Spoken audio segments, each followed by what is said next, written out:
Benaiah, I have two questions to ask you. Question number one, how old are you?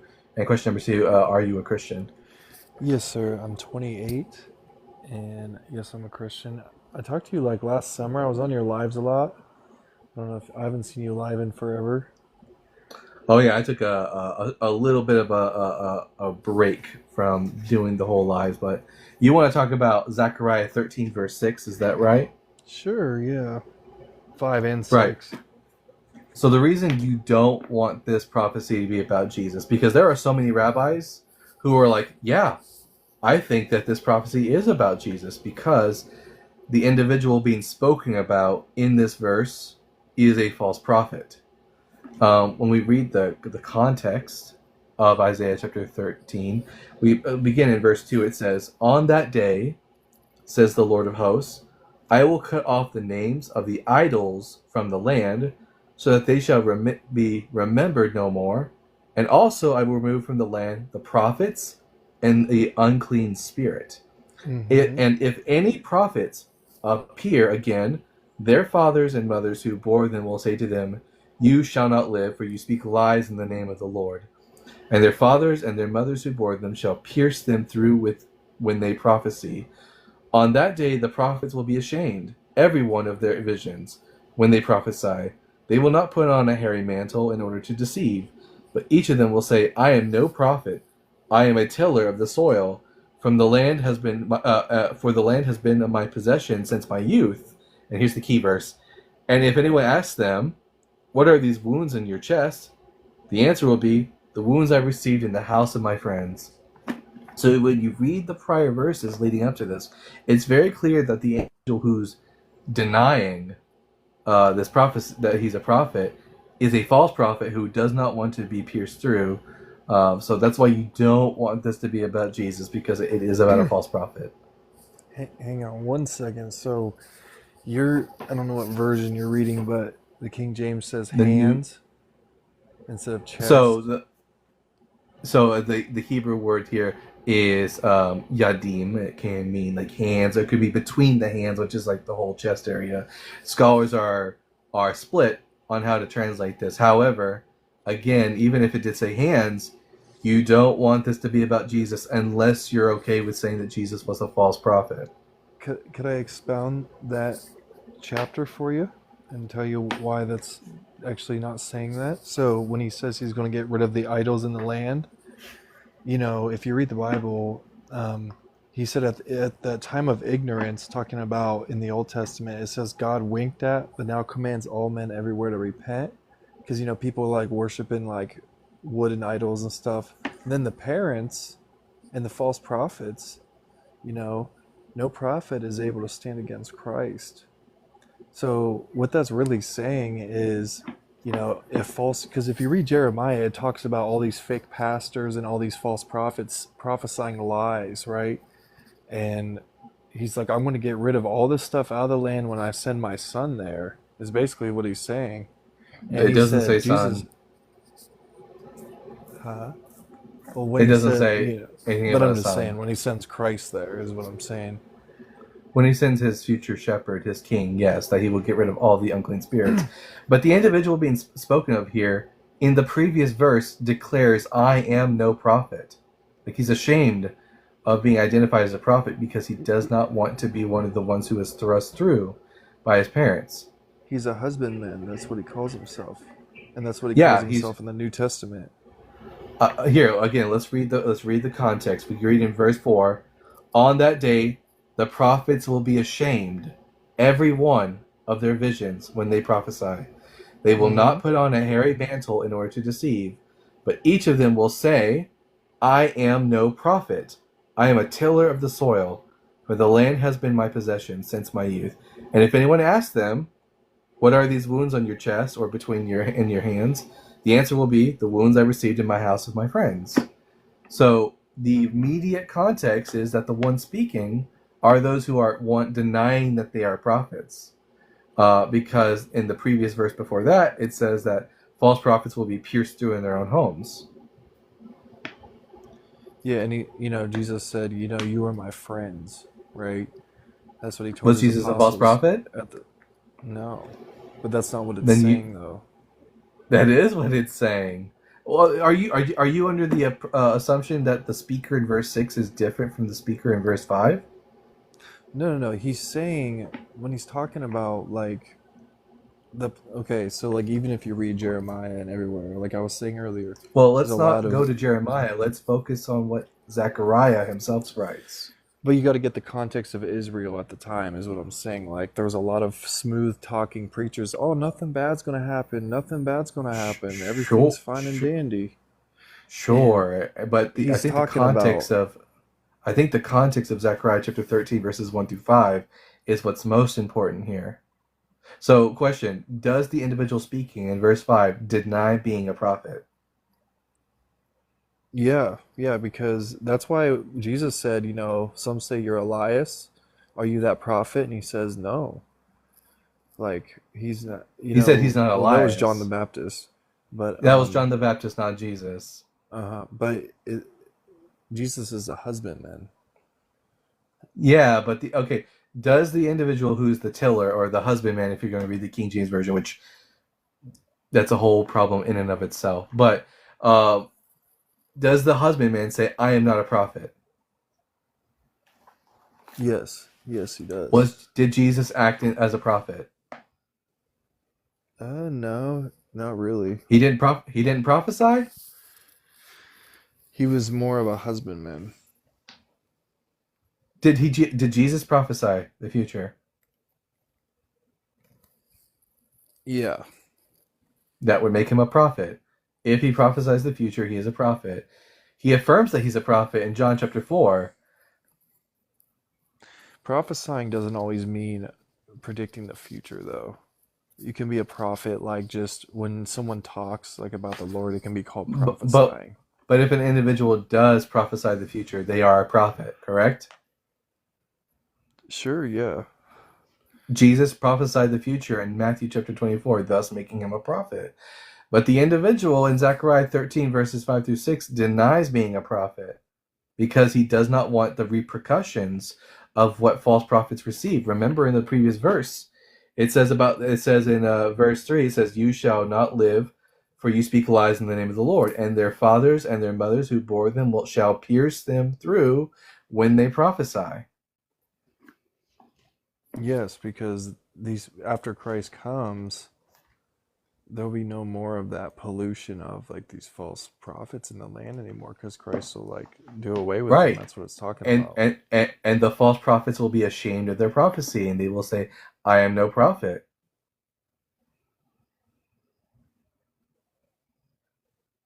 Hang on one second.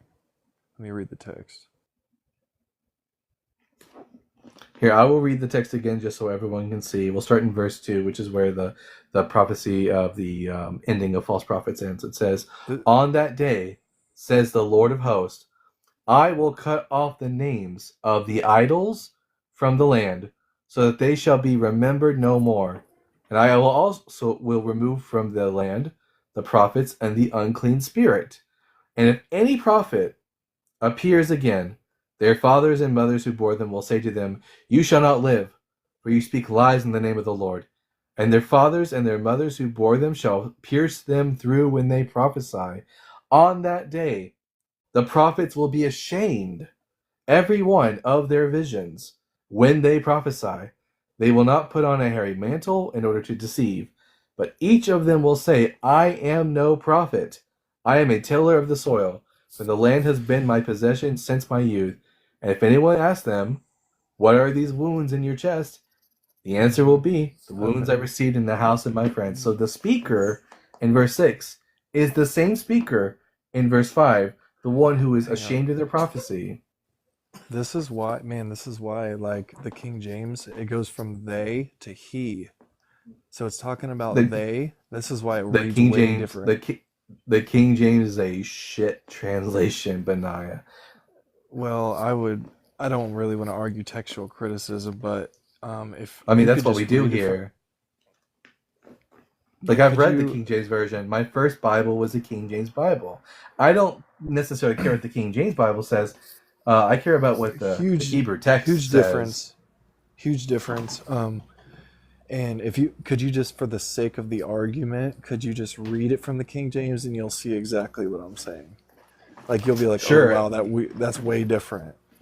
Well, no, Just for the sake of the argument. even if it does switch to a singular he, there are plenty of instances in the text of the prophets when the singular is used prophetically to refer to a multiplicity of people, such as in Hosea 11 verse 1, where it refers to the entire nation of Israel as a singular he. Let's see. Sure. What version were you reading from? From the New Revised Standard Version, updated edition. New Revised Standard Version. I've never heard of that. NRV. It is the most standard. It is the standard, the gold standard of Bible translations as used by most Bible scholars. Okay, but he shall say, "I am no prophet." So we'll go back in just a couple verses. And it shall come to pass that when any shall yet prophesy, then his mother and his father and his mother that begat him shall say unto him, "Thou shalt not live, for thou speakest lies in the name of the Lord." So the person they're speaking to is the one who speaks lies in the name of the Lord. And his father and his mother that begat him shall thrust him through when he prophesieth. So the one who's being thrust through is the one that prophesies falsely. And it shall come to pass in that day that the prophets shall be ashamed, every one of his vision. So no, it says the prophets, plural, nevi'im in Hebrew, when they ashamed of every one of his vision. So the his here is being used collectively to refer to the prophets. Now, and when he hath prophesied, neither shall they wear a rough garment to deceive, but he shall say, who is the he? The false prophet. I am no prophet. I am an husbandman. Well, no, that's the immediate context. I mean, if you want to ignore verses 1 through 4 and just throw those out, then we can make the text say whatever it wants. But the immediate context is the one who speaks is the one who is ashamed of his prophecy. That's why he says, I am no prophet. I am a husbandman. For a man taught me to keep cattle from my youth. And one shall say unto him, what are these wounds in thine hands? Then he shall answer, those which I was wounded in the house of my friends. But this is the false prophet who is speaking, the one who is ashamed of his prophecy. That's the context of Zechariah 13 verse 6, which is why so many rabbis are so on board with saying Zechariah 13 verse 6 is about Jesus, because they recognize that the context is that it's about a false prophet. So if you want to say that this passage is about Jesus, you're more power to you, but that's not a plus in your, not a plus on your side. Which is why most evangelists in the field of Jewish evangelism have ceased to use this verse because they realize the implication.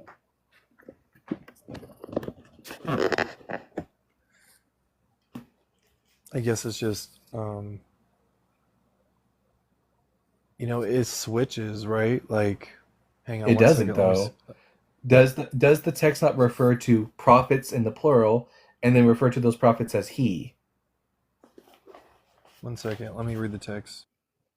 Specifically, look at verse. Let's see, where was it? Verse 4. And it shall come to pass in that day that the prophets, plural, the prophets shall be ashamed every one of his vision. So his is being used as a collective singular to refer to the prophets in multiplicity.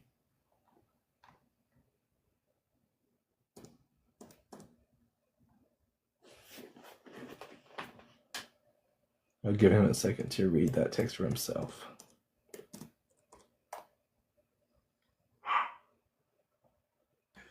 You got to understand, this is why it's not making sense to you, because when you're reading the whole Bible in general, it's all talking about Christ. No. So that's a claim that you're making, Benaiah. But so far, you're not doing a very good job in proving that this text is about Christ. Because when I read because I care about context and language, and the context of the passage is that it's about a false prophet. And I'm fine if you want to make that about Jesus, but it's not good for your argument. You're not seeing You have to not just look at the verses before. You have to look at the entirety of like the whole. I've That's read why. I've read the That's what. whole Bible. I've read the entire Hebrew Bible in original Well, Hebrew. the scribes, it was their life to translate it, and the they nailed God to the cross too. So that's not really a good argument either. No, But no, that's not a good argument. Okay, that assumes one that Jesus is God. Okay, not convinced of that, and that the scribes are not the ones who nailed Jesus to the cross. It was the Romans. Okay, at the behest of the Sanhedrin, not the scribes. they were the Jews. Period. Not the Jews. Period. There were Jews who were not for Technically, the execution of Jesus. at the time in the Jewish faith, they could not execute Jesus, so they found a loophole. So if I hire a hitman, then I won't be found guilty in court, is what you're saying. No, Well, not all Jesus, the Jews according to were the for. Romans, committed a crime. Yeah, making yourself out to be a king is treason. And So again, not all the Jews were in favor of Jesus being executed. Even according to the New Testament, there were Jews who were not in favor of it. Wasn't the there whole quite? I think there's a whole entire section of where women's like, maybe this is too far. Yeah, I mean, you're not certainly seeing the switch. No, you are inserting a switch. Okay, if for some reason you want verse 1 through 5 to be about like these other individuals, and then suddenly out of nowhere, for no reason at all, verse 6 is suddenly about For no Jesus. reason at all. No, The yeah, no whole Old reason. Testament is prophesying Jesus Christ. No, that's a claim. You need to provide The whole evidence book for that is claim. about him. It's not. Yeah, It's not. question. What You can't prophecy just did state your Jesus claim. fulfill? What prophecy did Jesus Yeah, because he's foretell? missing the three biggest ones. What, like Isaiah 9 and stuff? Is that what you're talking about? Isaiah 9 is not messianic. But no. Micaiah, go ahead and name off the three big ones. So the three big ones, at least in Judaism, which is why Judaism still exists, is the prophet, the Messiah needs to bring peace upon earth, return all the Jewish people to the homeland, and Hmm. reestablish the third temple, which none of those have happened. Yes, he has. The third temple is us, No. living human No, so beings. you can't. So the reason why Judaism still exists is because you can't just make up shit and insert it. In Judaism, the third temple is a physical building, and that third temple needs to be built for the Messiah to return. Well, the Ezekiel gives temple. exact dimensions for how long and how wide the temple would be. It doesn't describe. It describes the bricks. It describes the exact architecture of the temple, the types of sacrifices that will be offered there. That's not. You can't just spiritualize a text in order to make it so that But that's what. your dead rabbi is the Messiah. Because if you can do that for Jesus, guess what? Those who followed Rabbi Menachem Mendel Schneerson could do the same for him. They can just spiritualize the prophecies that he didn't fulfill and thus make it about him. Well, you just have to throw Wait, the whole new. is he just calling us fat or something? How wide and how long I am? You have to throw the whole New Testament out to just No, think. I've read the entire Bible, Benaiah, front to end, in its original language, in original context, which is why I'm not convinced that the Hebrew Bible prophesies Jesus. Well, I would just say that, everything isn't like a carnal like understanding. Like there's also like spiritual implications. And That's a nice little like sniffing of copium you're doing right there. I don't care about the way in which you cope with the fact that the Hebrew Bible doesn't prophesy your dead Messiah. it's not So just how I cope. It's how Jesus coped. It's how Apostle Paul coped. Yeah, It's how Jesus. Peter coped. Jesus? Yeah, I know Jesus. Like the Jesus of the Gospels doesn't know the Bible either. Paul was like a huge cope. They're extreme. Yeah, Paul didn't An know the Hebrew extra Bible cope. all that well.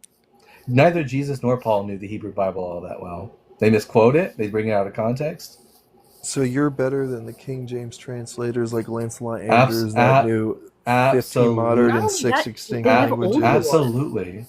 Not That's because ridiculous. the King James There's Version a reason Bible. the King James version isn't used anymore in Yeah, the King scholarship. James Version Bible is not a translation. It is a revision of the Bishop's Bible, and it had ulterior motives for the reason it was translated. Yes, I know the Hebrew better than the authors. Either I know the Hebrew better than them, or they were being purposefully deceitful in how they translated the Bible. Maybe your sources that you're getting what you know from are actually corrupt. No, I'm looking at the Hebrew Bible. The same Maybe yours Hebrew. are. Benaiah, Lexicons. maybe yours are. Ben, if you get a maybe- facsimile of the King James 1611, you can actually see the letter that King James sent and the translation guidelines and rules that he was giving.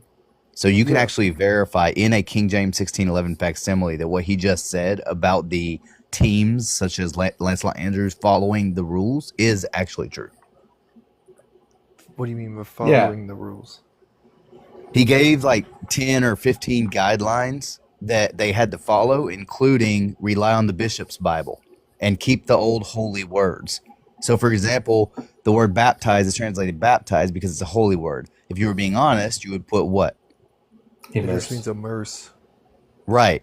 So why is it translated baptized? Because they were following the rule that King James gave them. They were relying on the bishop's Bible. Yeah, This is the language rule changes. you can read in a facsimile of the original 1611 King James, which, by the way, included the Apocrypha. If I have two Bibles before me, Benaiah, one's a King James Version Bible and one's the original Hebrew, which I have a copy of, which one should I be depending on? The original Hebrew? Yes. So you have all the manuscripts from all the prophets, the original manuscripts? I have access to the Dead Sea Scrolls too. I can read. I can open That's up just the Dead Sea Scrolls. That's the oldest of the Hebrew Bible we have, and most of it corresponds with what we have in the Masoretic text. But what should I depend upon more? The Masoretic text from the 9th century, which goes back closer to the time when it was written, or some English version of a different translation from the 1600s? I can read the original Hebrew. Which one should I depend on? Jesus actually said something really interesting. It caught my eye when I was reading, and it was talking about Christ, like the Antichrist, that was, putting himself forth as he was Christ.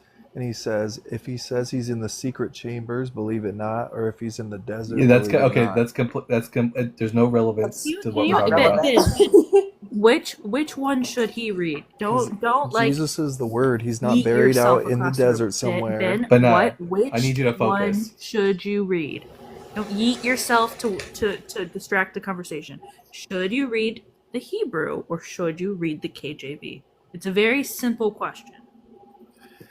Well, I can't read Hebrew, and even if I I did, can. I would have to use context wouldn't clues because you you're want relying to? on lexicons, dude. Hold up, wait. I'm hold not up. Wouldn't relying on you want to lexicons. read a version You of the are. Bible that is translated to the most accurate version of the Hebrew that we know of? Wait. So You have to rely on recite lexicons at the the end of the Hebrew day. alphabet, I cannot not say things in Hebrew. Let me tell you something about a legal thing because I've been studying law for a long time. Let me tell you something about this. So when you interpret a statute that is old and you want to know the meaning behind the words in the statute because sometimes they're Okay, vague here. and ambiguous. We'll make this really simple. Benaiah. That's why For example, your usually- your Bible says in Isaiah chapter 7, verse 14, "Behold, the virgin shall conceive and bear a son." Now, when I go back to the original Hebrew, there's no mention of a virgin. There's no virgin in the original Hebrew. And it doesn't say that she will conceive, but that she is currently pregnant when Isaiah writes this. We know what the Hebrew word for virgin is. It's betula. Betula doesn't occur in Isaiah 7:14. It's the Hebrew word alma. Okay. Why should I trust your translation, which is so shoddily and obviously purposefully changes the text in order to make it sound like Jesus, when I can just go back to the oldest manuscripts?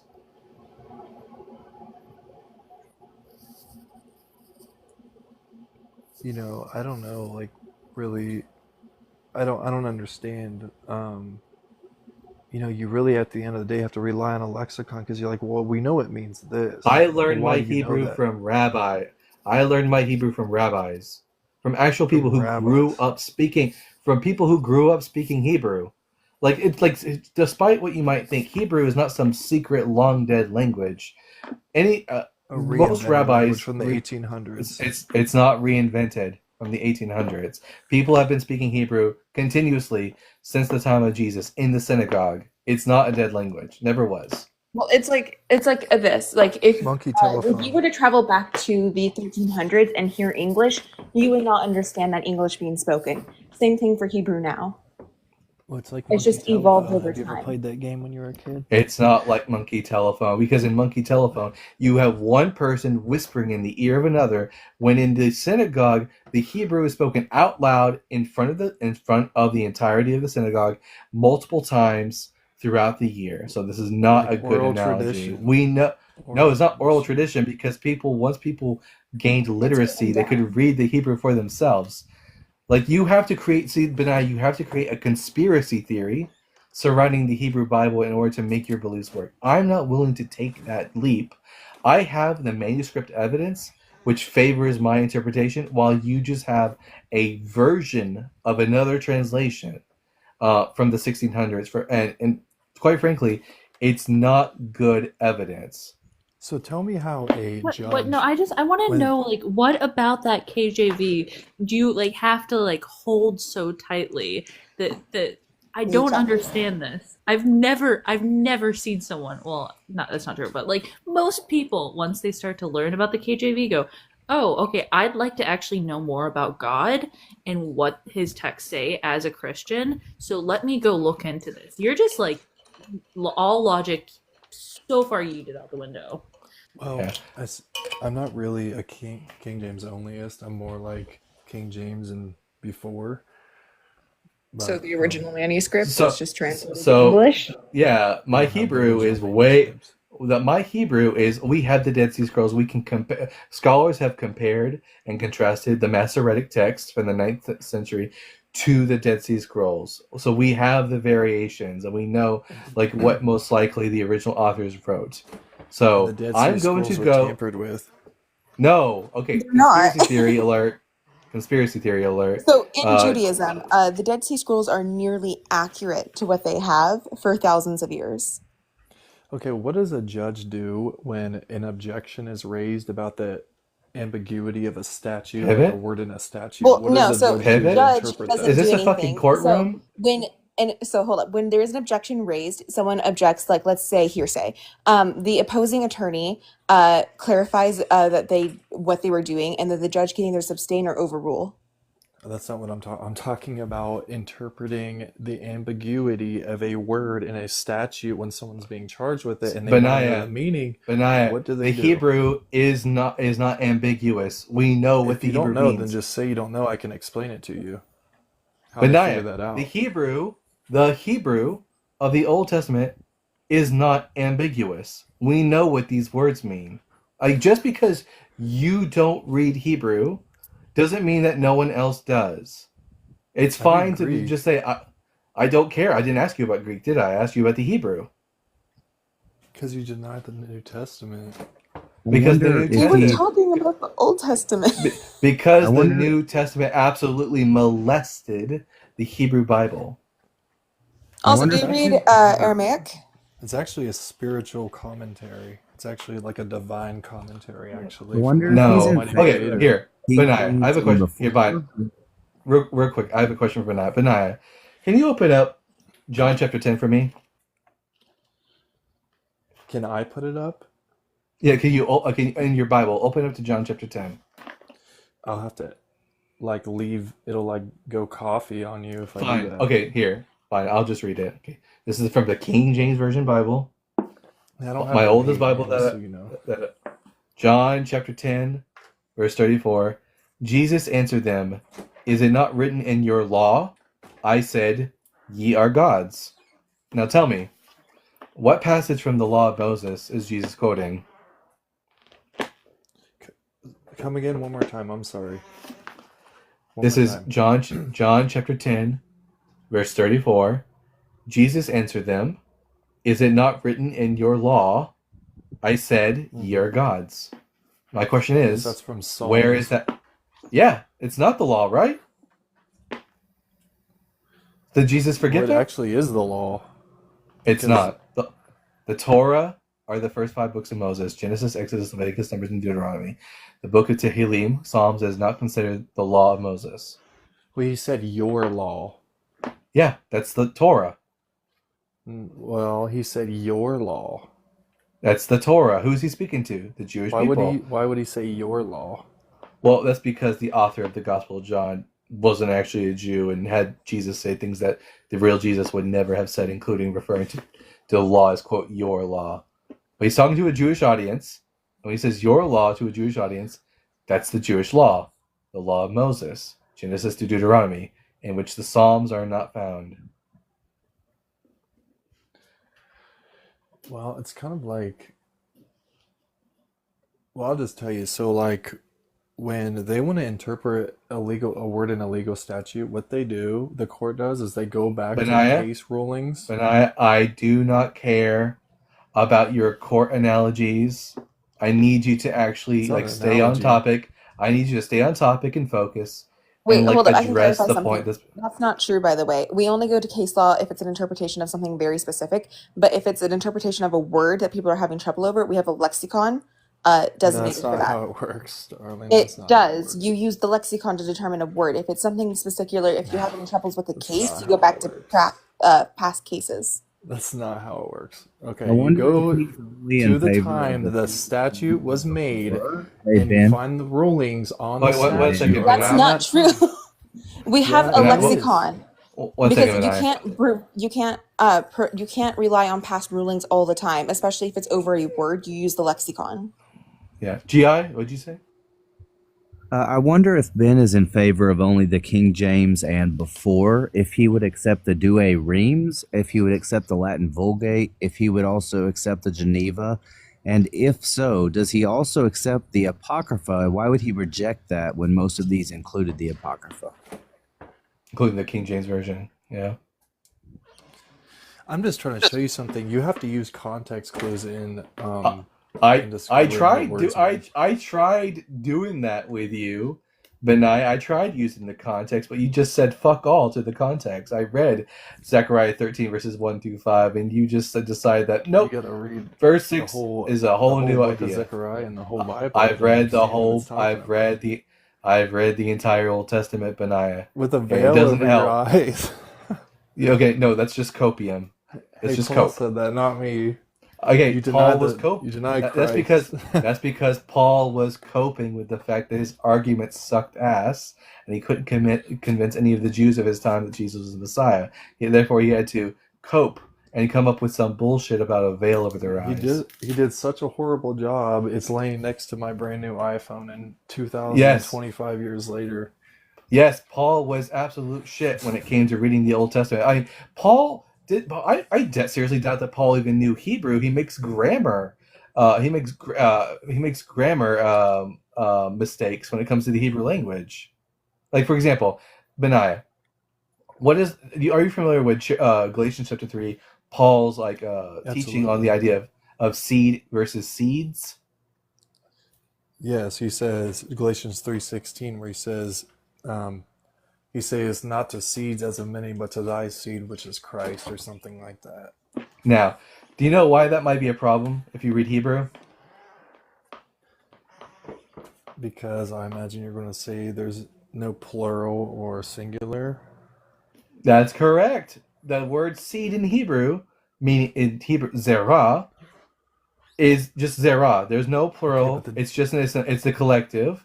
For example, it says in the Hebrew Bible that God said to Abraham that his seed, zerah, singular, would be as numerous as the stars of the heaven. For Paul to make the stupid argument that it says seed and not seeds would be like me saying to you, well, look, it says deer and not deers. Okay, but it was written in Greek, not Hebrew. Galatians chapter 3 was written in Greek, Does not it? Hebrew. Okay, is he quoting a Hebrew text?